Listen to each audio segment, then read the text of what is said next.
হাবিবাল্লাহ, সম্মানিত উপস্থিতি, অধ্যক্ষ সভার সম্মানিত সভাপতি, আমরা এই পর্যায়ে কেন দাঁড়ালাম?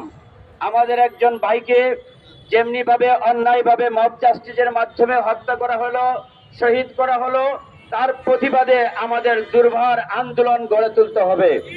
আমাদের মনে রাখতে হবে, এইভাবে করে আমাদের নুরুল ইসলাম ফারুকী সাহেব সহ আমাদের আরো অনেক হয়তো তাদের টার্গেটে রয়েছে।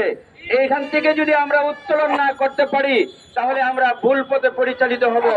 সম্মানিত উপস্থিতি, আপনাদের কাতার্থে জানাচ্ছি, সারা বাংলাদেশের সুফিবাদ তথা গ্লোবাল সুফি অর্গানাইজেশন নামে যে সংগঠনটি সংগঠিত হয়েছে, আমাদের একটি ওয়াদা রয়েছে, একটি অন্যায় আমরা বিনা চ্যালেঞ্জে ফিরে দিব না। প্রত্যেকটি অন্যায় যেখানে হবে সেখানে আমাদের প্রতিবাদ প্রতিরোধ আমরা গড়ে তুলব।